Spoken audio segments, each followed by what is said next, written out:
Καλησπέρα σας από την Ερτόπεν, την ελεύθερη φωνή της κοινωνίας. Ακούτε την εκπομπή στον αέρα της μοτοσυκλέτας με το Θανάση Μουρίκη. Προχριστουγεννιάτικη εκπομπή και οφείλω να σας πω χρόνια πολλά και καλά. Να βάλουμε τα γιορτινά μας όχι μόνο σαν ρούχα αλλά και στην ψυχή μας, να είμαστε γιορτινοί, και αυτό σημαίνει ότι πρέπει να είμαστε ευχαριστημένοι κυρίως με τον εαυτό μας και κατά επέκταση με τους ανθρώπους που είναι γύρω μας. Εύχομαι να περάσουμε καλές όχι μόνο γιορτές, καλές επόμενες μέρες, και γενικότερα οι γιορτές να μην είναι ένα stop and go ψεύτικο, αλλά να είναι μια εκκίνηση σε μια πιο ευτυχισμένη και πιο ευχάριστη ζωή. Γενικά, για να είσαι ευτυχισμένος στη ζωή σου και να ζεις ευχάριστα, πρέπει να κάνεις τα θέλω σου. Να ζεις τα όνειρά σου έτσι όπως τα σκέφτηκες όταν ήσουν παιδί. Είναι πολύ απλά τα πράγματα. Η πιο αθώα σκέψη και ουσιαστικά η πιο καθαρή σκέψη είναι η παιδική. Γι' αυτό αυτές τις μέρες, τις γιορτινές, τις χριστουγεννιάτικες, ας έρθουμε πιο κοντά στις παιδικές μας σκέψεις, στα παιδικά μας θέλω, και κακά τα ψέματα, παιδιά, εμείς οι μοτοσυκλετιστές ζούμε ένα παιδικό όνειρο. Μεγαλώνουμε και ουσιαστικά βιωματικά ζούμε το παιδικό μας όνειρο, και κάθε φορά που ανεβαίνουμε στη μοτοσυκλέτα κάνουμε ένα παιχνίδι. Είτε αυτό είναι ταξίδι, είτε είναι track day, είτε είναι αγώνας, είτε είναι προπόνηση για αυτούς που κάνουν αγώνα, είτε είναι οτιδήποτε, η μοτοσυκλέτα it's a toy. Αυτό είναι αλήθεια. Είναι βέβαια και επαγγελματική προσέγγιση, είναι και καθημερινό μέσο μετακίνησης, αλλά πάνω απ' όλα είναι παιχνίδι. Αν και είχαμε ασχοληθεί πολύ τις προηγούμενες εκπομπές με τους πρωταθλητές των κατηγοριών από το Πανελλήνιο Πρωτάθλημα Ταχύτητας που ολοκληρώθηκε για το 2018, νομίζω ότι οφείλω και πρέπει να μιλήσω και με άλλα πρόσωπα που θα επανέλθουν στο αγωνιστικό προσκήνιο και θα έρθουν από το παρασκήνιο, και για να μην σας κουράζω άλλο θα περάσουμε κατεύθυν στο φιλοξενούμενο αυτής της εκπομπής, και μαζί μου και απέναντί μου έχω τον Γιώργο Παπασταύρου. Καλησπέρα Γιώργο, καλώς ήρθες στον αέρα της μοτοσυκλέτας. Καλησπέρα Θανάση.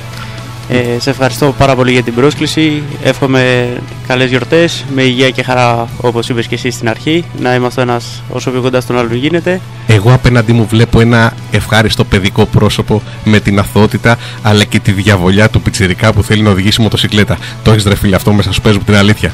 Το έχω και το είδα παρόλο την παύση που έκανα από τους αγώνες, ότι δυστυχώς είναι το μικρόβιο, ευτυχώς μάλλον είναι το μικρόβιο και πρέπει να ξαναγυρίσω. Μα για αυτή τη διαβολιά θα συζητήσουμε τώρα, δεν το συζητάμε. Γιατί ουσιαστικά το DNA δεν νερώνεται. Όπως λέμε, το αίμα νερό δεν γίνεται. Έτσι και εσύ κατάγεσαι από αγωνιστικό κατά κάποιο τρόπο ή τέλος πάντων επιθετικά μοτοσυκλετιστικό DNA, γιατί και ο μπαμπάς το έχει μέσα στο αιματάκι του, έτσι δεν είναι? Έτσι είναι, το έχει.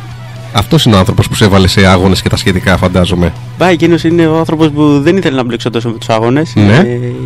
Ήθελε να οδηγάω μοτοσυκλέτα γιατί είναι η δουλειά μας και φυσικά πρέπει να οδηγάς μοτοσυκλέτα. Υπεύθυνος θα λέγα ότι είναι ο Γιάννης ο Τζορτζόπουλος που με έμπλεξε με τους αγώνες. Ναι. Είχα κατέβει σε ένα track day και εκείνος ευθύνεται που. Έλα εδώ, εσύ σου λες, είσαι καλός. Πρέπει να μπεις μέσα στο παιχνίδι το αγωνιστικό. 3 χρόνια αποχή. 3 χρόνια αποχή είναι. Πριν φτάσουμε στην αποχή, να όμως ξεκινήσουμε από την εκκίνηση. Πότε ξεκινάς να οδηγάς αγωνιστικά και πόσο χρόνο ήσουν τότε? Γιατί και τώρα είσαι αρκετά μικρός, έχεις μέλλον μπροστά σου. Έτσι είναι. Ξεκίνησα αγωνιστικά το 2008 στον χώρο του motocross. 10 χρόνια πίσω. 10 χρόνια πίσω. Πολύ σκληρό πρωτάθλημα. Πολύ απαιτητικό. Εύκολους τραυματισμούς, ώσπου και είχα ένα τραυματισμό και έτσι αποφάσισα να αποσυρθώ. Μετά βάλισα μια μέρα στην πίστα, στην ταχύτητα, μια μοτοσυκλέτα Superbike, και από τότε κατάλαβα ότι τίνω προς το άσφαλτο. Το 2008, Γιώργο, πόσο χρονών ήσουνα? 14 χρονών. 14 ετών. Σε σχέση με τα σημερινά δεδομένα δεν ξεκίνησες πολύ μικρός. Δηλαδή, αν κρίνουμε τώρα ότι ξεκινάνε παιδιά 7 χρονών, 6 χρονών. Η μοτοσυκλέτα οδηγούσα από πιο μικρός, οπότε ασχολήθηκα αγωνιστικά. Και για το ελληνικό επίπεδο θεωρώ ότι ξεκίνησα αρκετά μικρός. Εκείνη την εποχή να ήσουν πολύ μικρός, γιατί αυτή η δεκαετία που μεσολάβησε από το 8 μέχρι το 18 βλέπουμε και μικρότερες ηλικίες και βλέπουμε πολύ δυνατά πρόσωπα που θα δούμε στα επόμενα χρόνια. Και ελπίζω να μπορέσει η ελληνική πραγματικότητα να τα αξιοποιήσει αυτά τα ταλέντα στην κυριολεξία. Είναι, θεωρώ, η ευχή κάθε αγωνιζόμενου, κάθε πατέρα και κάθε οπαδού να βρούμε ένα παιδί στο εξωτερικό. Πολύ σημαντικό να δούμε πότε θα δούμε κάποιον Έλληνα αναβάτη, αθλητή όπως θέλουμε το λέμε. Εντάξει, εγώ έχω μείνει λίγο πιο πίσω, δηλαδή μου αρέσει να λέω αναβάτης, επειδή καβαλάει τη μοτοσυκλέτα, είμαστε riders τώρα, δεν το συζητάμε. Αλλά κακά τα ψέματα είσαι και αθλητής. Γιατί είναι αθλητισμός αυτό το πράγμα. Αθλητισμός είναι, Θανάση, θεωρώ ότι κυρίως στην Ελλάδα, όπως γιατί το οδηγικό επίπεδο μπορεί να είναι υψηλό, έχουμε πολύ δυνατούς αναβάτες. Σίγουρα, το πιστεύω και εγώ. Λόγω όμως έλλειψη από δυνατές πίστες μεγάλες.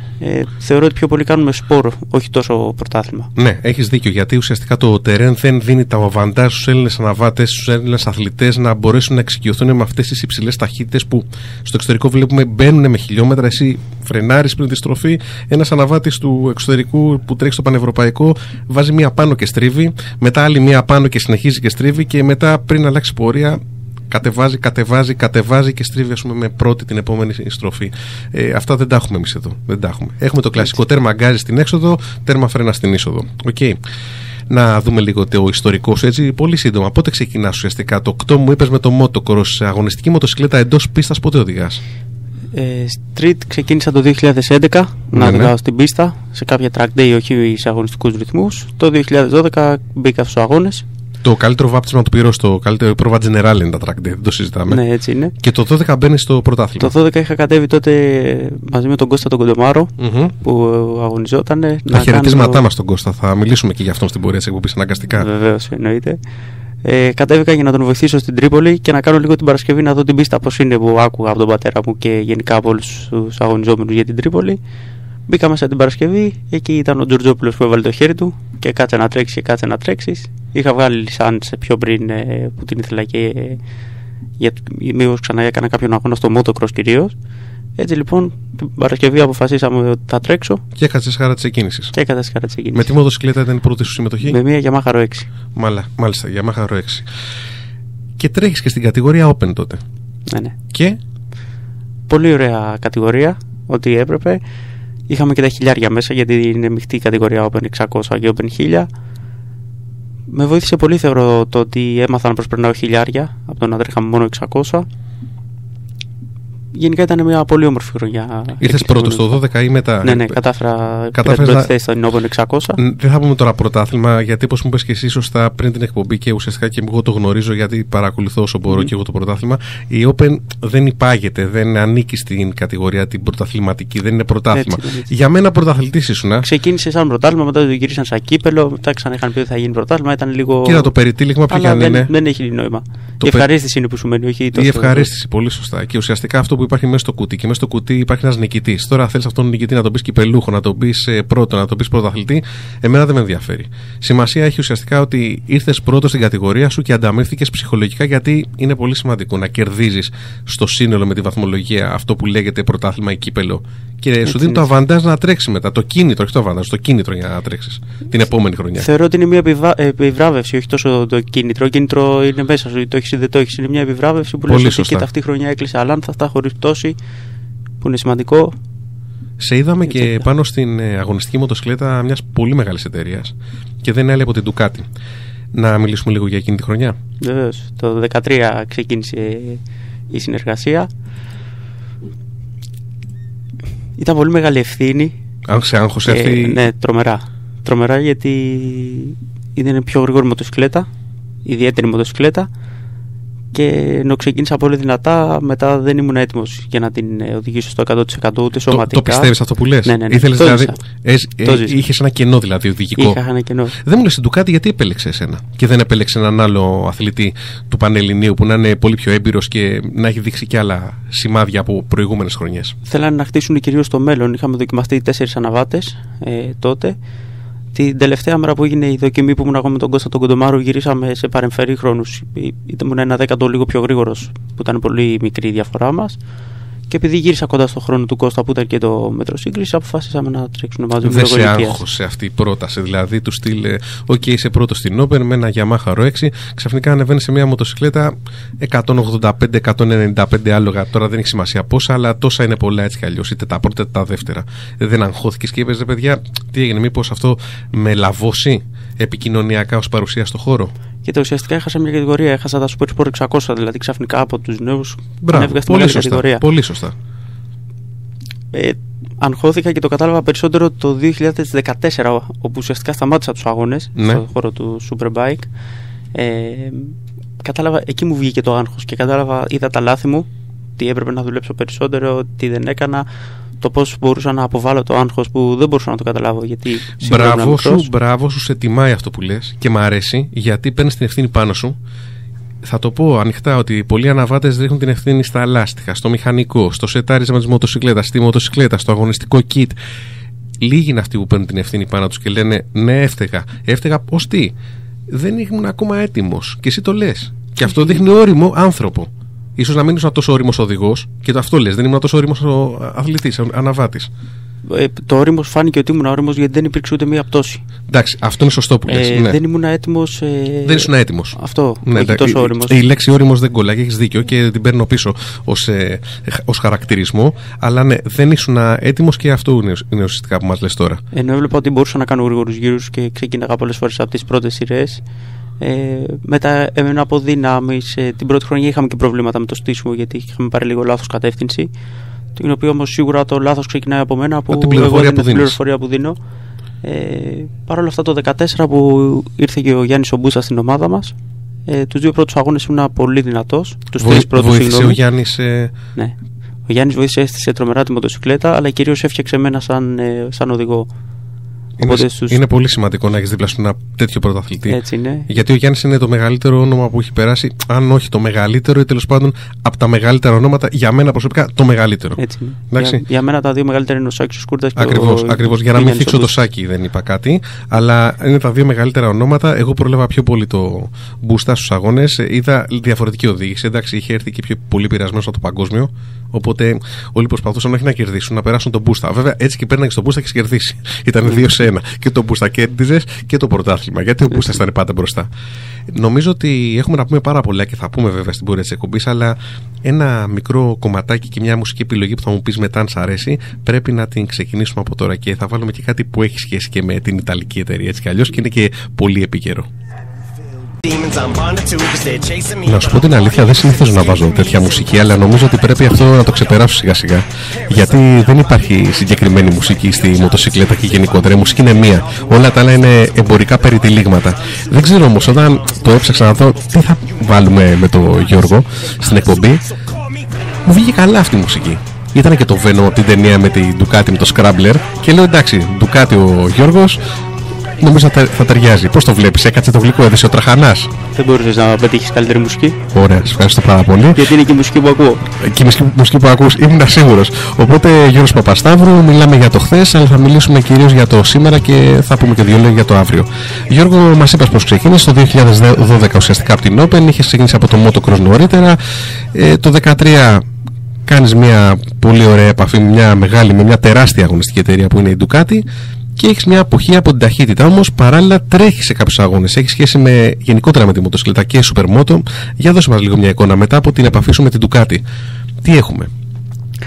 Το 2015 όταν στα τέλη του 2014, όταν αποφασίσαμε από κοινού με την Ducati να σταματήσουμε να κάνουμε μια αποχή από τους αγώνες μεταξύ οδηγού και ομάδος, που φυσικά η ομάδα συνέχισε και ήταν το πιο ευχάριστο κομμάτι για μένα. Συγγνώμη, δεν πικράθηκες που συνέχισε με κάποιο άλλο αθλητή? Όχι, γιατί η απόφαση ήταν κοινού να σταματήσουμε. Ήταν κυρίως δικιά μου απόφαση που το είπα. Έφυγε άγχος. Μπράβο, γιατί έβλεπα ότι δεν είμαι έτοιμος. Στα μέσα του 2014 αποσύρθηκε και ο Γιάννης ο Μπούστας από την ομάδα.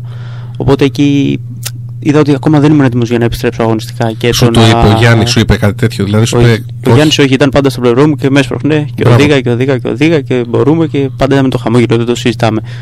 Κατάλαβα εγώ κάποια πράγματα και αποφάσισα από το να βάζω τον εαυτό μου σε κίνδυνο, γιατί καταλαβαίνεις ότι μια τέτοια μοτοσυκλέτα δεν είναι και η πιο εύκολη μοτοσυκλέτα. Βέβαια, μα το σπορ είναι επικίνδυνο από μόνο του, να τα λέμε με το όνομά του τα πράγματα. Έτσι είναι. Αποφάσισα και για την ομάδα, γιατί ήθελα να δω την ομάδα πιο ψηλά, να αποχωρήσω, να συνεχίσω τότε με τον Λευτέρη τον Πίπο, όπου είχαν μια άριστη χρονιά. Το 2015 πήραμε μια Yamaha Roena με τον πατέρα μου, που τιμήσανε και είχαμε πει ότι δεν θα τρέξουμε σε αγώνες, και γι' αυτό, αν θυμάσαι, τότε έκανα Παρασκευή, Σαββάτο, έκανα δηλαδή την προπόνηση και τα χρονομετρημένα, και την Κυριακή δεν συμμετείχα στον αγώνα. Ήταν πολύ περίεργο αυτό, δεν το έχει κάνει κανένας. Έτσι ήταν. Ήθελα πρώτον να δω πόσο πιο ελεύθερα μπορώ να οδηγήσω χωρίς το άγχος του αγώνα. Να παίρνεις το βάπτισμα του πυρός και την επαφή. Να μην χάνω την επαφή. Έφτανες πλέον στη συμμετοχή, έβαζες τα λάστιχα. Κανονικά δεν υπήρχε κάτι διαφορετικό, απλώς δεν μπορούσα να συμμετέχω στον αγώνα. Δεν ήθελα κιόλας για την Ducati κυρίως, και για μένα το δεύτερο κομμάτι. Όσο στα μέσα του 2015 αποφάσισα. Σου έβαλε κάποιο, σου άσκησε βέτο η Ducati σε αυτό, σου είπε κάτι? Όχι, η Ducati ήταν αντίθετη με αυτό. Ήταν δικιά μου απόφαση τελείως να γίνει κάτι σαν αυτό. Είχαμε ξεκινήσει και μια συμφωνία με τη Yamaha, αλλάξαν λίγο τα δεδομένα αυτή τη μέση χρονιάς και ήταν και απόφασή μου κιόλας να πουλήσουμε τη μοτοσυκλέτα και να κάτσω από εκεί και πέρα στο πλευρό του πατέρα μου στην επιχείρησή μας. Οπότε παίρνεις το βάρος να του πληρώσεις και το 15 μέχρι τα μέσα της χρονιάς. Εντάξει, σημαντικό, δεν είναι να παίξει πολύ. Από το 15 μέχρι σήμερα, ποια είναι η επαφή σου με την αγωνιστική μοτοσυκλέτα? Το 15 ξεκίνησα, στα τέλη του 15 ξεκίνησα τη συνεργασία μου με την Team Wolf Racing Motul, την ομάδα που ανήκω μέχρι σήμερα. Εκεί και πέρα ο Γιώργος ο Παρασκευάς, ό,τι μοτοσυκλέτες είχε, μου τις παραχωρούσε για να προπονηθώ, για να μην βγω εκτός από το χώρο, με σκοπό κάπου στο μέλλον να επιστρέψουμε στους αγώνες. Ώσπου ξεκίνησε ήδη από φέτος, από τον τελευταίο αγώνα Supermoto που συμμετείχα. Οπότε, να πούμε δύο λόγια για το Supermoto. Έχουμε ουσιαστικά ένα κύπελο Supermoto που διεξάγεται στην Πελοπόννησο, στη Σπάρτη συγκεκριμένα. Ναι, φέτος δυστυχώς διαχωρίστηκε και σε πρωτάθλημα ξεχωριστό. Υπήρχε και πρωτάθλημα που ήταν στο βορρά κυρίως οι δύο αγώνες και ένα στην Σπάρτη. Έγινε και κάτω στην Σπάρτη ένα ξεχωριστό πρωτάθλημα. Καλά, συγγνώμη τώρα, παρένθεση, να είμαστε ρεαλιστές. 2018-17 πιο πριν, οικονομική κρίση υπάρχει, είναι ακριβά σπορ. Ποιος θα τρέξει ένα πρωτάθλημα από το βορρά στο νότο και από το νότο στο βορρά? Υπάρχουν δηλαδή άτομα που. Και με τι ανταπόκριση, ας πούμε, τι ανταποδοτικότητα σε ένα προϊόν το οποίο πλέον δεν τζουλάει. Δηλαδή, βλέπεις οι εταιρείες δεν βγάζουν Supermoto πια. Θανάση, και είναι ένα προϊόν όμως που ξαναγυρνάει ο κόσμος. Οι άνθρωποι πια που δεν μπορούν να κάνουν χρήση Superbike γυρνάνε όλοι και ήδη φέτος έχουν πάρει αρκετός κόσμος Supermoto. Οπότε αυτό θα ξανανθίσει. Για μένα αυτό είναι πληροφορία, δεν το γνωρίζα. Έτσι είναι. Πιστεύεις θα δούμε δηλαδή αναβάτες και ονόματα μεγάλα όπως την εποχή εκείνη το 2001 που είδαμε τεράστια ονόματα? Όχι τόσο μεγάλα δεν θα ξαναδούμε. Θα δούμε όμως αρκετές συμμετοχές πάλι στο Supermoto από καινούργια άτομα τα οποία θα προσπαθήσουν για τον καλύτερο τους εαυτό. Μακάρι. Είναι πολύ σημαντικό να καταφέρουμε στην ελληνική πραγματικότητα να δούμε και ένα νέο τώρα μετά από τόσα χρόνια αγωνιστικό θεσμό να σαρκώνεται και να βλέπουμε ονόματα, ειδικά νέους αναβάτες. Πολύ σημαντικό αυτό. Έτσι είναι. Για μένα είναι και αλφα προπόνηση για το Superbike. Το Supermoto είναι ουσιαστικά συμμαθαίνει να γλιστράς, να βγαίνεις πολλά χιλιόμετρα στο πλάι, να φρενάρεις πολύ δυνατά, έρχεσαι πολύ πιο κοντά με αναβάτες, σε σκληραγωγή ουσιαστικά. Είναι μια εξομοίωση, δηλαδή σε σχέση με την πίστα και με αυτά που αντιμετωπίζεις, είναι μια εξομοίωση σε μια ας πούμε μικρογραφία της πραγματικότητας του κόσμου των Superbikes και οι αναβάτες του παγκοσμίου καβαλάνε, οδηγάνε Supermoto μοτοσυκλέτες. Έτσι είναι. Ένα ωραίο νέο είναι ότι θα δούμε το Φλεβάρι θα έρθει στην Ελλάδα ο Μπορίς Σαμπόν. Ο Σαμπόν είναι ο εργοστασιακός οδηγός της KTM ή κάνω κάπου λάθος? Έτσι είναι. Θα έρθει στην Ελλάδα. Και τι θα γίνει, για πες μας και άλλες πληροφορίες. Θα έρθει ουσιαστικά για δουλειά κυρίως εδώ πέρα και πιστεύω ότι θα τον καταφέρω, γιατί ήδη ψιλομιλάμε, να τον βάλουμε και λίγο στην πίστα. Να τον δούμε να κάνει καμιά γυροβουλιά. Και αυτός κάνει και σούζα με τα πουδάρια πάνω της Έλα. Τον έχεις δει, Μόνο εκεί και χωρίς χέρια. Στρίβει με πλαγιόλες και χωρίς χέρια.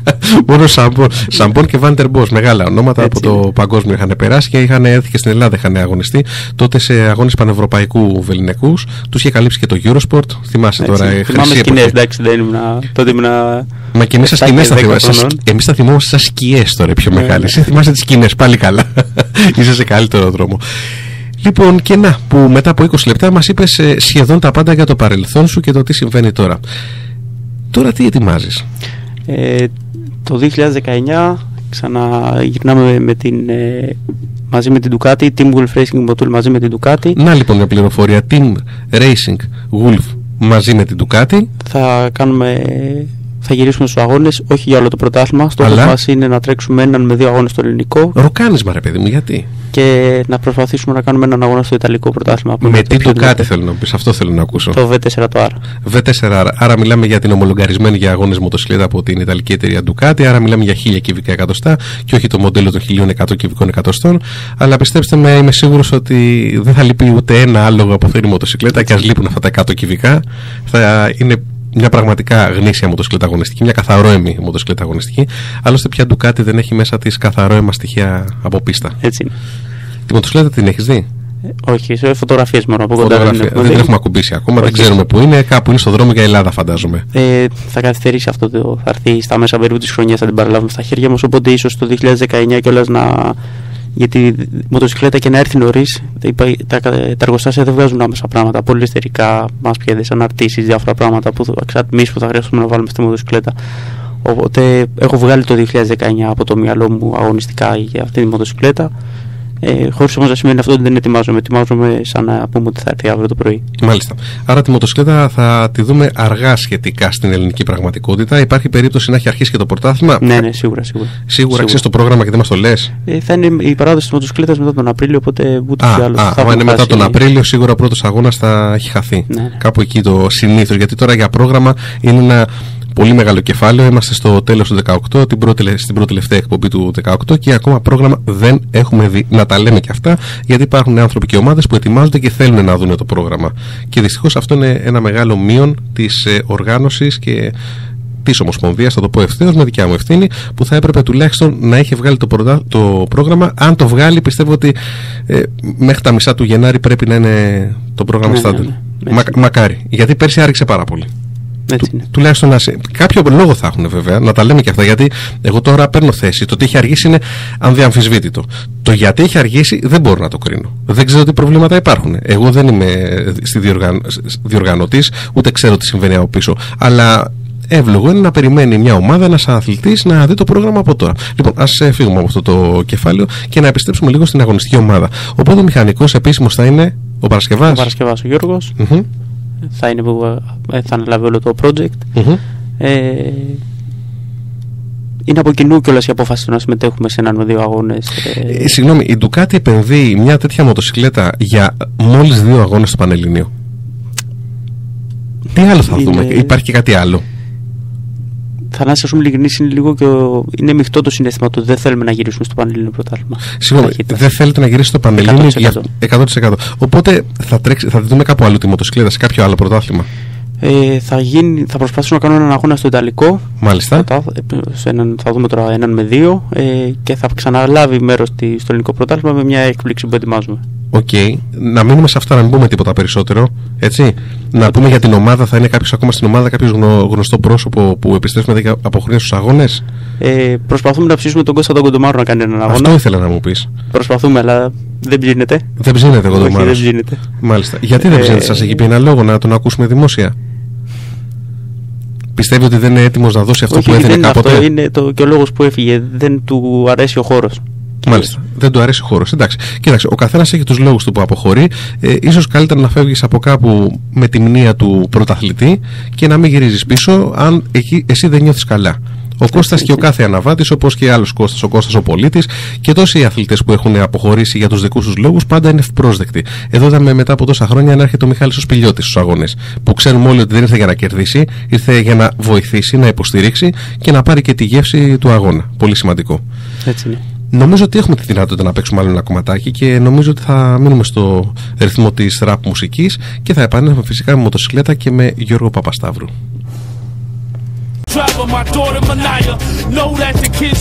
Μου μίλησες προηγουμένως για Supermoto. Συζητήσαμε ότι είναι κάτι που ίσως επανέλθει.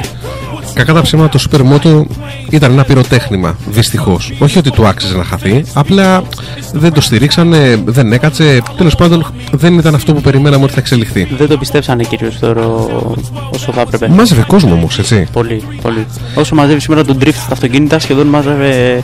Θυμάμαι σκηνές, γιατί και πάλι ήμουν πολύ μικρός, που αφήναμε το αυτοκίνητο σχεδόν από τα διόδια, ας πούμε, στα Κιούργα για να φτάσουμε στην πίστα να δούμε το Supermoto. Ναι, ήταν χιλιάδες θεατές που δεν έχουμε δει στην ταχύτητα. Ποτέ. Εντάξει, τα μέγαρα, ειδικά στο τέλος του 90 προς αρχές 2000 και 2000 μάζεψε κόσμο.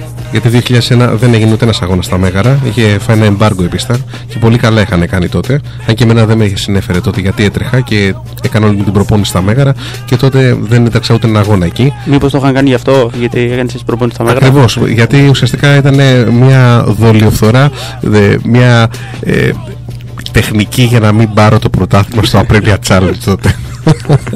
Δυστυχώς στην ελληνική πραγματικότητα ακούμε πολλά κουφά μέσα στα pit και υπάρχουν πολλά φαντάσματα που κυνηγάνε ομάδες και οδηγούς και πρέπει να τα ξεπεράσουμε σιγά σιγά αυτά και να βλέπουμε τα πράγματα όπως είναι και όχι έτσι όπως μας βολεύει να τα βλέπουμε. Το πρόβλημα θεωρώ ότι δυστυχώς ξεκινάει από εμάς τους ίδιους. Πάντα κοιτάμε να ρίχνουμε τις ευθύνες στην Ομοσπονδία από εδώ από εκεί και δεν κοιτάμε το ότι είμαστε 60 άτομα στην πίστα. Δεν γίνεται οι 60 με τους 30 να τρώγονται μεταξύ τους και φτάνεις, βλέπεις πατεράδες να φωνάζουν στα παιδιά πράγματα που Κοίτα, να σου πω κάτι, θα συμφωνήσω, αλλά επειδή το λέει και ο λαός, το ψάρι βρωμάει από το κεφάλι, η ευθύνη της Ομοσπονδίας σε ένα μέρος είναι ότι αυτοί που μαλώνουν στην πίστα είναι μόνο 60. Αν αυτοί που μαλώνουν στην πίστα ήταν 160, θα σου έλεγα ότι η ευθύνη σε αυτούς που μαλώνουν είναι οι 160 και όχι η Ομοσπονδία. Δηλαδή, ο χαμηλός αριθμός των αθλητών είναι μέρος της Ομοσπονδίας η ευθύνη.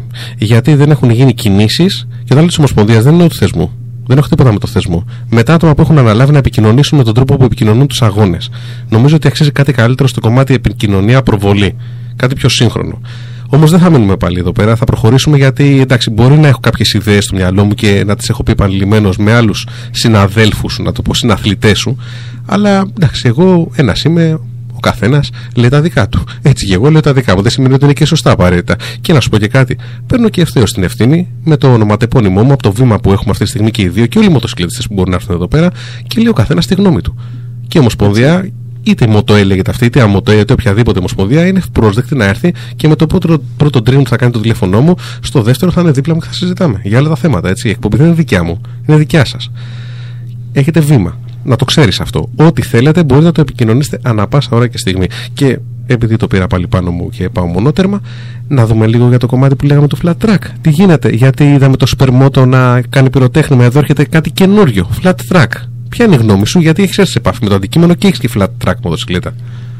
Είναι το πια θεωρώ το νούμερο 1 για προπόνηση για την μοτοσυκλέτα, για το Superbike ειδικά, ας πούμε. Να εξηγήσουμε λίγο στον κόσμο τι είναι flat track. Εσύ θέλω να μας εξηγήσεις με απλά λόγια. Δηλαδή, μας ακούει τώρα ένας ακροατής, μια ακροάτρια και σου λέει τι είναι το flat track, ας πούμε. Το flat track είναι μια μοτοσυκλέτα είτε motocross είτε supermoto που μπορεί να φτιαχτεί με δύο τρόπους. Το σωστό είναι μια μοτοσυκλέτα motocross που φτιάχνεις τις αναρτήσεις ειδικές για το flat track. Βάζεις ζάντες ειδικές flat track, βάζεις τα κάνω από μπροστά για τη δισκόπλακα και έχεις μόνο το πίσω φρένο ουσιαστικά, και αυτό σε περίπτωση άμα γίνει κάτι να μπορείς να κόψεις. Κυρίως γίνεται σε οβάλ πίστα. Μάλιστα. Υπάρχουν δύο ημικύκλια που ενώνονται με δύο παράλληλες ευθείες. Έτσι είναι, και προσπαθείς εκεί να πηγαίνεις συνέχεια γλιστρώντας, με αποτέλεσμα αυτό να σε κάνει όταν θα σου γλιστρήσει η μοτοσυκλέτα είτε αγωνιστικά είτε στον δρόμο να μπορεί να ανταπεξελιστεί το γλίστριμα. Να πούμε ότι και το υλικό που είναι η διαδρομή είναι χωμάτινη. Πατημένο χώμα. Έτσι είναι. Δεν μιλάμε για άσφαλτο, για πατημένο χώμα. Κοίτα, να σου είμαι ειλικρινής, έχω δει το Γιάννη τον Μπούστα να το κάνει και στην άσφαλτο. Ναι, εντάξει, υπάρχει και αυτό. Αλλά μιλάμε για υπερανθρώπους, μάλλον, όχι για μας. Ναι, ισχύει. Σίγουρα γίνεται γι' αυτό με πολύ ειδική τεχνική, και ένα μέρος του Supermoto είναι βασισμένο εξ αυτό, αν το θέλεις, ειδικά στις εισόδους των στροφών. Έτσι. Αλλά θέλει πάρα πολύ φόρα για να γίνει, για να γλιστρήσει ένα slick λάστιχο, ξέρεις πολύ καλύτερα από μένα, σε μια πίστα, ειδικά στις πίστες kart που έχουν κάνει αυτή τη χημική αντίδραση με τη γόμα από το ελαστικό. Για να φτάσει σε σημείο να τριφτάρει η μοτοσυκλέτα χρειάζεται τόσα χιλιόμετρα που δεν είναι εύκολο να γίνει. Εγώ δεν είχα πρωτοδηγήσει μοτάρτ και πήγα να γλιστρήσω σε μια στροφή. Με το που πάτησα τα φέρνα για να γλιστρήσω, νομίζοντας, απλά ακινητοποιήθηκα. Ναι. Όχι, γλίστριμα δεν έγινε. Θέλει πραγματικά χιλιόμετρα και αυτό είναι το δύσκολο. Ουσιαστικά το drift είναι αυτό, να σπάσει την πρόσφυση. Να σπάσει την πρόσφυση. Εσύ έχεις οδηγήσει σε άλλη πίστα εκτός από του Θανάση του Χούντρα που υπάρχει σε fitness αυτή τη στιγμή, στο Riding School? Βεβαίως, έχω πάει στο Γιάννη τον Τρίγκα που έχει φτιάξει μια τρομερή πίστα πάνω στα τρίκαλα. Μάλιστα. Είναι στα μέτρα του Super Prestigio. Είναι πιο μεγάλη δηλαδή από τον Μπούστα, του Χούντρα. Βεβαίως είναι πολύ πιο μεγάλη. Είναι μια πίστα flat track, κυρίως original flat track. Να δώσουμε λίγο τις διαστάσεις. Δηλαδή του Χούντρα η πίστα τι διαστάσεις έχει, θυμάσαι περίπου? Δεν το θυμάμαι τώρα. Ξέρω ότι του Trigga Plot είναι στα μέτρα του Super Prestigio. Του Θανάση είναι τρομερή γιατί σου μαθαίνει χωρίς μεγάλο κίνδυνο να κάνεις τι είναι το flat track, η έννοια του flat track. Εγώ θα λέει και ο Θανάσης, χωρίς καθόλου κίνδυνο. Χωρίς καθόλου κίνδυνο, ναι.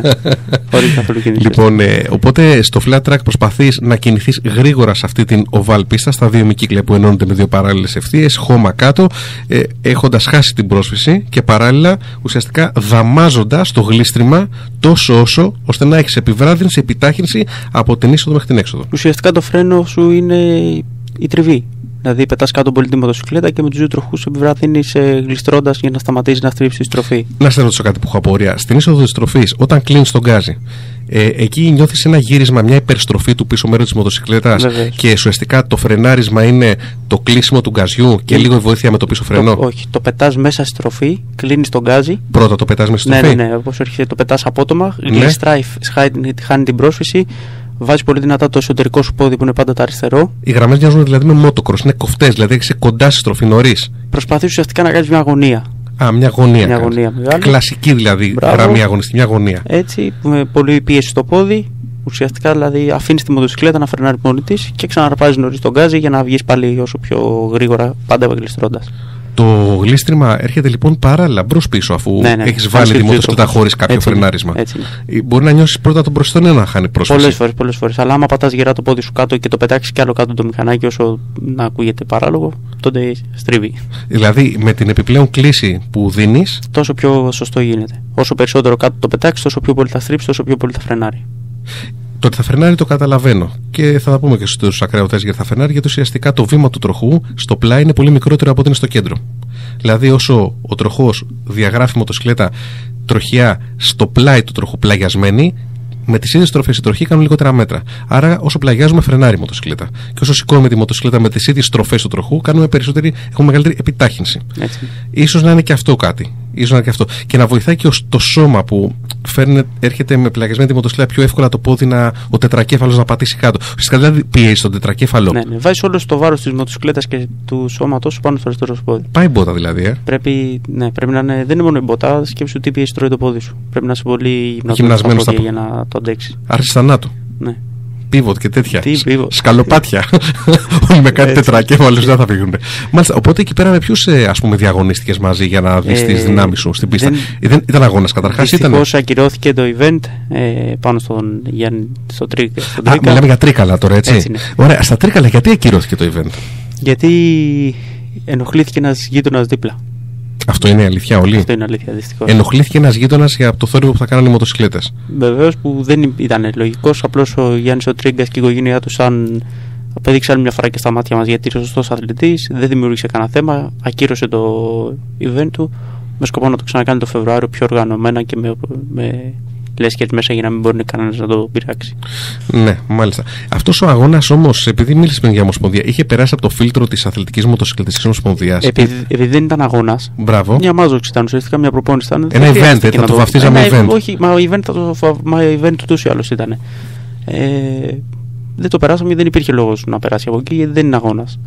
Τώρα όμως θα το περάσουν από εκεί ουσιαστικά για να μην υπάρξει πρόβλημα ξανά. Θα μπει δηλαδή μες στο πρόγραμμα της Ομοσπονδίας και αυτό. Ναι. Άρα θα είναι ένας αγώνας μόνος του ή θα είναι σε μορφή? Δεν το ξέρω αν θα ονομαστεί αγώνας ή όχι. Αυτό τώρα το ξέρουν οι οργανωτές, ο Ζούλαφ και ο Γιάννης ο Τρίγκας που το τρέχουν αυτό. Δεν μου λες που έχεις κάνει τώρα flat track, γιατί αυτή η ερώτηση θα ταιριάζει και το είδαμε τι συμβαίνει στο Supermoto.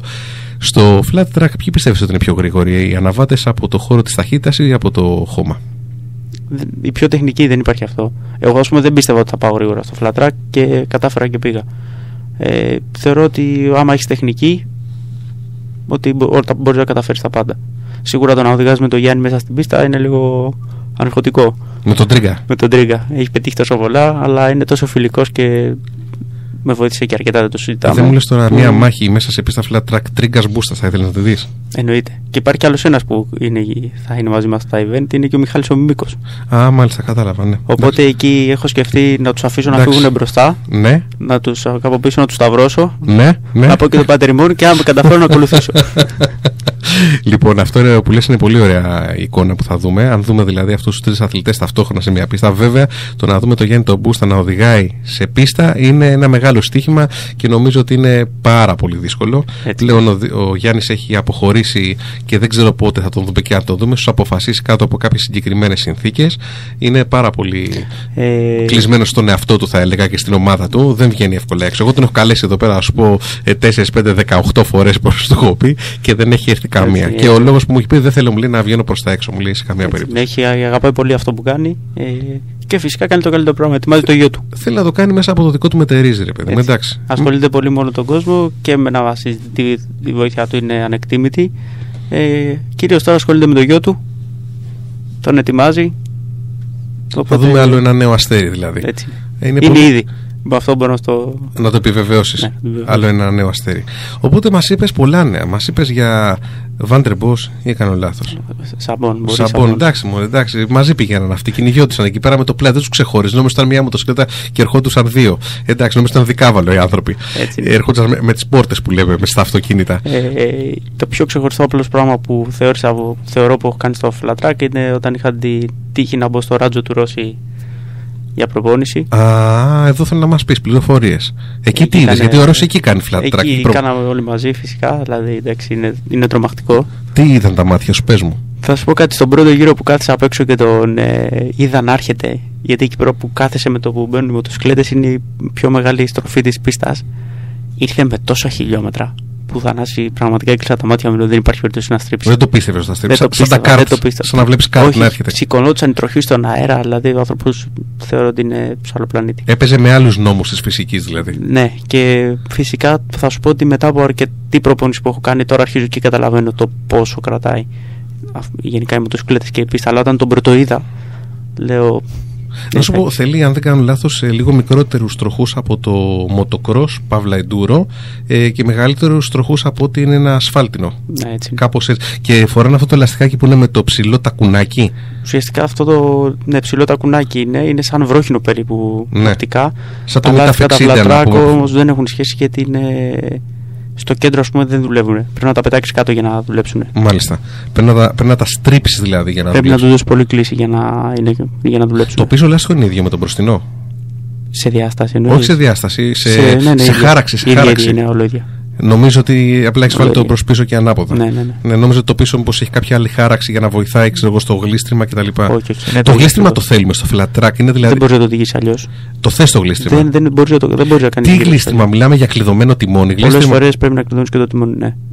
Έχουμε και κλείδωμα στο τιμόνι. Πολλές φορές. Και μπορεί να σου βγει δηλαδή κλειδωμένο τιμόνι και full open γκάζι. Ναι. Πολλές φορές. Συνέχεια κυρίως έτσι βγαίνουμε από τις στροφές. Η έξοδο δηλαδή στις στροφές είναι κλείδωμα στο τιμόνι, full open γκάζι και παίρνεις τη μέγιστη επιτάχυνση καθαρά μετά από την πρόσφυση. Έτσι είναι. Το οδηγάς τριτάδικα, θέλει να πατάς πολύ στις εξόδους στον εξωτερικό μας πιέ. Άρα στην έξοδο το σηκώνεις όσο πιο έντονα γίνεται. Όπως είναι και στο street ακριβώς. Και στην είσοδο του δίνεις τη σφαλιάρα και μετά αρχίζεις και το επιβραδύνεις με το κοντρόλ από τον γκάζι και το πίσω φρένο. Το πίσω φρένο δεν μπορείς να το περπατήσεις υποκλήσει. Πρέπει να έχεις τρομερή αίσθηση στο πόδι σου για να καταφέρεις. Και με την πότα την εντουράδικη τώρα δεν γίνεται δουλειά. Αλλιώς έπεσες χωρίς να το καταλάβεις. Καλά, τι να πούμε για τους αγώνες Ice Track τώρα, έτσι, τώρα που πήγα στους αγώνες πάνω στον πάγο. Καλά, αυτό είναι επικίνδυνο να συμπατήσει και η μοτοσυκλέτα είναι πυριονοκορδέλα, έτσι. Έχει κάτι καρφιανά. Ναι.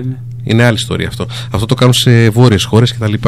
Εντάξει, και η Ρωσία μου φαίνεται έχουν κουλτούρα σε τέτοια πράγματα. Εντάξει, εμείς απέχουμε. Νομίζω ότι δεν θα έπαιρνε έγκριση από κανένα να γίνει Ice Track αγώνες με αυτές τις πυριονοκορδέλες να σε κυνηγάνε από πίσω. Και δεν νομίζω ότι έχουμε και τόσο τρελούς επίπεδου κασκαντέρα ναβάτες που θα το κάνανε. Νομίζω ότι πήρε μέρος ο Γιάννης ο Τσίγκας σε έναν αγώνα πριν 2-3 χρόνια έξω.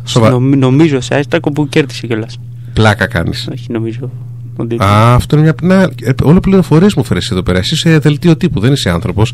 Να σου πω, επειδή ο χρόνος περνάει, θα βάλουμε άλλο ένα κομμάτι. Έτσι, πάλι στο ύφος και στο ρυθμό και στο πνεύμα που τελικά τι τυχερός που είμαι, σου άρεσε. Και θα επανέλθω για να κάνουμε σιγά σιγά και την αποφώνηση της εκπομπής. Και να σου πω όση ώρα θα παίζει το κομμάτι, σκέψου να μας πεις και άλλα νέα και άλλες πληροφορίες. Γιώργος Παπασταύρος, στον αέρα της μοτοσυκλέτας. Συζητάμε για αγώνες ταχύτητας, συζητάμε για τεχνική οδήγηση. Πολλές πληροφορίες πήραμε, πολλά νέα μάθαμε για αναβάτες που θα έρθουν από το παγκόσμιο στερέωμα του Supermotard. Μια κατηγορία, μια ιστορία που δεν έχει σβήσει ακόμα, τη στιγμή που έχει έρθει το αντίστοιχο Supermotard το χωμάτινο και μιλάμε για flat track. Και πραγματικά, Γιώργο, έχει πολύ ενδιαφέρον αυτή η κουβέντα για το flat track, γιατί με ενδιαφέρει και νομίζω ότι, όπως μου είπες και εσύ off μικροφώνου, είναι μια εξομοίωση ουσιαστικά. Έτσι είναι τρομερή εξομοίωση και απλά είναι μία εξομοίωση και θεωρώ ότι ειδικά για το Superbike είναι το α και το ω στο σχολείο. Μάλιστα, όπως και για το Supermotard είχε την ίδια γνώμη νωρίτερα που λέγαμε αυτά. Έτσι. Ουσιαστικά είναι ένας πιο, να το ονομάσω λίγο διαφορετικά, είναι ένα πιο δύσκολο Supermotard. Δεν μου λες τώρα, στην Ελλάδα έχουμε πάρα πολλά γήπεδα, κενό γήπεδα ποδοσφαίρου που πλέον δεν χρησιμοποιούνται. Έχουμε πάρα πολλούς χώρους, μεγάλες αλάνες ή και μικρές ίσως, που μπορεί να τις διαμορφώσει κάποιος με κόνους και τα σχετικά. Πιστεύεις ότι θα ήταν ένα καλό πιστάκι της γειτονιάς, να το πούμε έτσι, για κάποια παιδιά που θέλουν να παίξουν και θα τολμήσω να πω, ακόμα και με το παπί? Έτσι είναι, πάντα με τον κατάλληλο εξοπλισμό. Δεν έχει νόημα κυρίως Από το να κάτσει πολλές φορές παιδιά, ας πούμε, που βλέπουν άλλα παιδιά που έχουν μοτοκρός ή όχι, με το κατάλληλο εξοπλισμό σίγουρα μπορείς να δοκιμάσεις. Είναι πιο επικίνδυνο ένα slick λάστιχο ή ένα λάστιχο από ένα παπί, δεν θα μπορείς να κρατήσει. Εντάξει, το πήγα πολύ μακριά εγώ για το παπί. Να κάνεις τώρα. όμως μια βόλτα, ναι, μπορείς φυσικά. Και φυσικά όποιος έχει μοτοκρός μηχανάκι μπορεί εύκολα να βάλει λάστιχα από βρόχινα, από είτε supermoto. Αυτά τα λάστιχα είναι ειδικά, μου είπες όμως. Αυτά είναι ειδικά και όμως με βρόχινα μπορείς να κάνεις. Δεν έχουν έρθει ακόμα στην Ελλάδα, δεν έχει φέρει κάποιος. Έχουν έρθει η Dunlop, που είναι και η εταιρεία που με βοηθάει. Ωραία, θα μας πει ο κύριος Δημητρόπουλος λεπτομέρειες κάποια στιγμή και για αυτό το θέμα, γιατί είναι ο πλέον αρμόδιος, και για να γνωρίσουμε και ένα νέο τύπο ελαστικού, να δούμε τι ελαστικό χρειάζεται σε αυτές τις συνθήκες στο πατημένο χωματόδρομο. Έτσι. Αν θες να πας γρήγορα. Δηλαδή, πέρα από το τακούνι, τι άλλο υπάρχει? Υπάρχει ο μπακλαβάς, ας πούμε. Σαλιώθηκα, ρε. Τι χοντρό σήμερα. Μπακλαβάς και σαλιώθηκα, δηλαδή. Είναι ημέρες γι' αυτό. Είναι ημέρες, ναι, πραγματικά. Λοιπόν, αυτό εγώ πιστεύω το flat track και οτιδήποτε άλλο είναι πιο έτσι minimal αγωνιστικά. Να θα σου πω, ας πούμε, ένα αγώνα που δεν έχει έρθει στην Ελλάδα. Κάποιοι το σκέφτηκαν να το τολμήσουν και ακόμα δεν το έχουμε δει και δεν ξέρω αν θα το δούμε. Gymkhana. Αγώνες με πολύ μεγάλη κλίση σε πίστες με κόνους που βλέπεις, ας πούμε, μοτοσυκλέτες με 20 και 25.000 χιλιόμετρα και ξύνουν γόνατο με χιλιάρια και στρίβουν τέρμα κάτω αριστερά, τέρμα κάτω δεξιά. Είναι μια μορφή αγώνα που θα ταιριάζει στην ελληνική πραγματικότητα. Τόσα σλάλομ κάνουμε ανάμεσα στα αυτοκίνητα. Δηλαδή, άμα υπήρχε μια πίστα Gymkhana, πιστεύω θα είχα καταρχάς πρώτη ντελιβεράδες. Εκεί δεν το συζητάμε. Βέβαια, έχει κυνηγήσει πρώτη ντελιβερά. Τον έπιασε.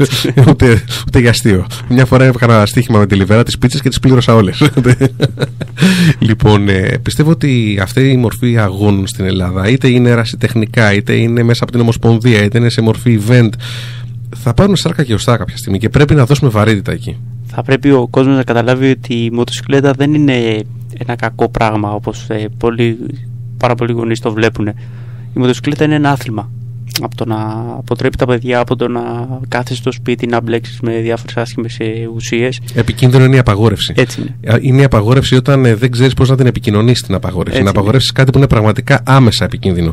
Όταν όμως κάτι έχει παραμέτρους, όπως η μοτοσυκλέτα πάρα πολλούς, και είναι και επικίνδυνη βέβαια, μπορείς με σωστή παιδεία, επικοινωνία και κατάρτιση να αποτρέψεις το επικίνδυνο κομμάτι. Και έτσι είναι, και 1000 φορές να έχεις το τιμόνι στα χέρια σου παρά να ανεβείς έναν φίλο σου отιδήποτε. Να κάτσεις πίσω σε τέλος πάντων. Γιώργο, μιλήσαμε αρκετή ώρα, σχεδόν όλη την εκπομπή. Μας μένουν 2-2,5 λεπτά και θα ήθελα να συζητήσουμε σε αυτό το λίγο χρόνο που μας απομένει το κομμάτι ασφάλεια. Είσαι στον επαγγελματικό χώρο, έχεις κατάστημα αξεσουάρ στην Καλλιρόης, το Παπασταύρου Shop, με επώνυμα και δυνατά αξεσουάρ, αλλά και οικονομικές προτάσεις. Θέλω να μου πεις σε νέα παιδιά, επαγγελματίες, ντελιβεράδες που λέμε, πακετάδες, ή και γενικά νέους που βλέπουμε ότι αγαπάνε τη μοτοσυκλέτα ή προσπαθούν να την προσεγγίσουν. Βλέπεις να ενδιαφέρονται και να παίρνουν εξοπλισμό? Υπάρχει κίνηση και ενδιαφέρον προς το κράνος, το μπουφάν, τα γάντια, πάρα πολύ σημαντικά τα γάντια? Θανάση, πολλές φορές, επειδή ξεκινάει το λάθος από την νοοτροπία που έχουμε, εμείς τους εξηγούμε το εξής πράγμα. Πες μας πόσο κοστολογείς το κεφάλι σου. Δηλαδή δεν σημαίνει ότι έχω μοτοσυκλέτα 1000 κυβικών θα πάρω να κάνω σου κάνει 500 ευρώ. Α, έχω ένα παπάκι θα πάρω να κάνω σου κάνει 80 ευρώ. Όχι, αυτό δεν ισχύει, είναι λάθος. Τα πιο πολλά ατυχήματα δυστυχώς γίνονται μέσα στην Αθήνα. Οπότε πρέπει πάντα να έχεις τον καλύτερο εξοπλισμό για να είσαι πιο ασφαλές. Μπορεί να ντυθεί κάποιος με οικονομικό εξοπλισμό? Θα πω φτηνό. Οικονομικά. Με οικονομικό βεβαίως μπορεί να ντυθεί. Δηλαδή με 500 ευρώ να ντυθεί. Ναι, και με 400. Ναι, έτσι είναι.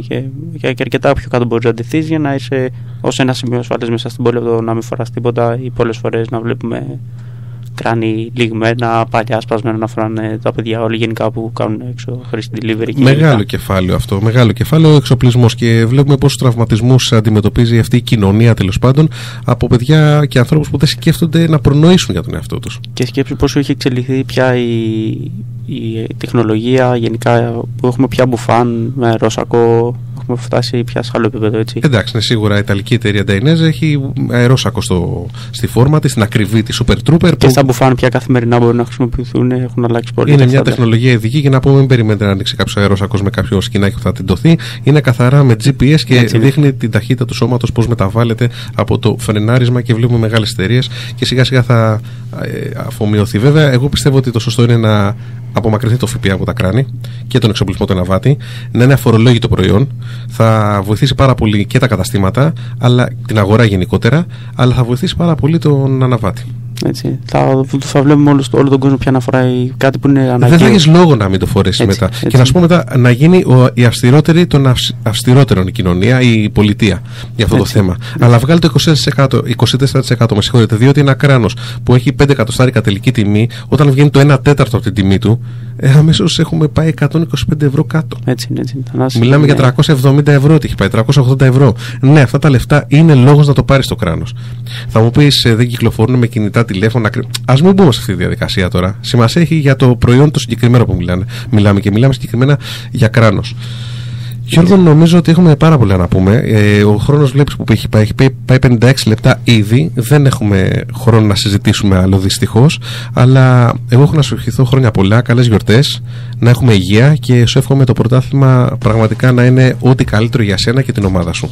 Σας ευχαριστώ πάρα πολύ και σε σας ό,τι καλύτερο εύχομαι. Και θα τα ξαναπούμε σύντομα, όπως και μαζί κυρίες και κύριοι, και την άλλη εβδομάδα θα είμαστε μαζί στον αέρα της μοτοσυκλέτας για να σας πούμε καλή χρονιά, να μιλήσουμε για καυτά θέματα που απασχολούν την κοινωνία, που απασχολούν τη μοτοσυκλέτα. Μαζί μας θα έχουμε δύο ανθρώπους από το νομικό πλαίσιο και από το Σύλλογο Πρόληψης Τροχαίων Ατυχημάτων. Θα μιλήσουμε για τις κακοτεχνίες των δρόμων, θα μιλήσουμε για τα δημόσια έργα, θα μιλήσουμε για τις θέσεις πάρκινγκ στο κέντρο της Αθήνας που δεν υπάρχουν, αλλά για τα κάγκελα που έχουν ξεφυτρώσει και βουλωνόμαστε πάνω τους. Δηλαδή, θέλω να πω, ερχόμαστε σε επαφή χωρίς να το θέλουμε και πολλοί από τους μοτοσυκλετιστές φίλους ή μη έχουν χάσει χέρια, πόδια ή και τη ζωή τους. Θα μιλήσουμε για το πώς αυτή η κοινωνία σέβεται και προστατεύει το μοτοσυκλετιστή. Γι' αυτό μέχρι τότε να είστε καλά, να προσέχετε στον δρόμο, να προσέχετε το πόσο και το τι θα φάτε. Ραντεβού την ίδια μέρα και την ίδια ώρα σε μία εβδομάδα από τώρα. Μέχρι τότε να απολαμβάνετε τη μοτοσυκλέτα σας.